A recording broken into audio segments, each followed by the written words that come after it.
Bibi,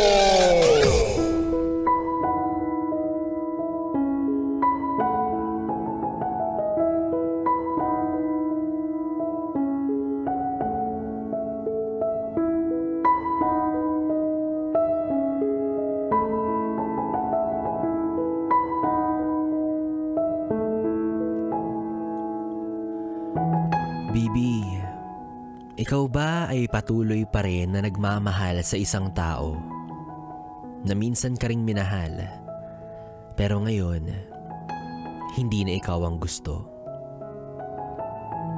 Isang tao na nakasama mo sa bawat maraming lungkot at saya, ginhawa at problema.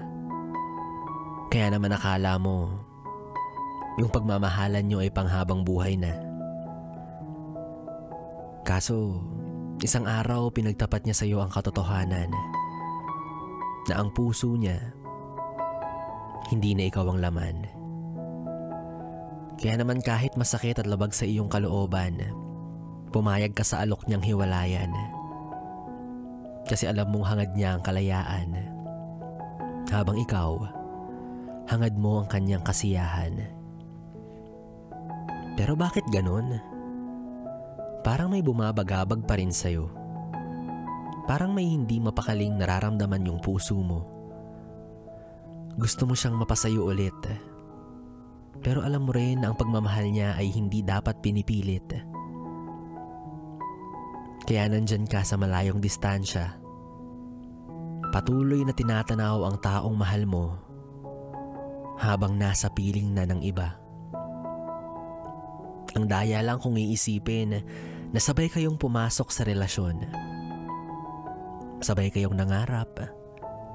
Sabay kayong nangako na hindi nyo iiwan ang isa't isa. Kaso ayan ka, naiwan ng mag-isa. At tila hindi alam kung saan nga ba yung tamang daan palabas sa pag-ibig mo sa kanya na patuloy mo pa ring ipinaglalaban. Kung pwede lang naman na pati ikaw makalimot na rin sana sa pinakamadaling paraan. Kung paano niya nagawa na basta-basta ka nalang iwanan. Kaso walang ibang paraan. Umaasa ka pa rin na isang araw magbabalik siya sa'yo at sasabihing, patawad. Tayo na lang ulit. Kaso alam mong imposible nang mangyari yun. Kahit sa panaginip. Kaya alam kong gustong gusto mo na rin makalaya mula sa pagkakabilanggo mo sa taong hindi ka na mahal, ni hindi ka na gusto. Sana balang araw, mahanap mo na yung daan. Tuluyan ka ng maliwanagan, makamit mo na sa sarili mo yung kalayaan. Dahil ang pag-ibig na pwersahan ay hindi worth it ipaglaban.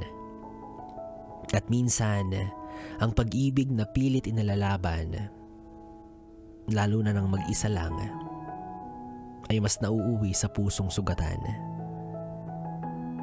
Kaya wag mo nang habulin yung taong hindi ka naman gusto dahil una sa lahat, hindi ka aso. Bulate ka. Gapangin mo.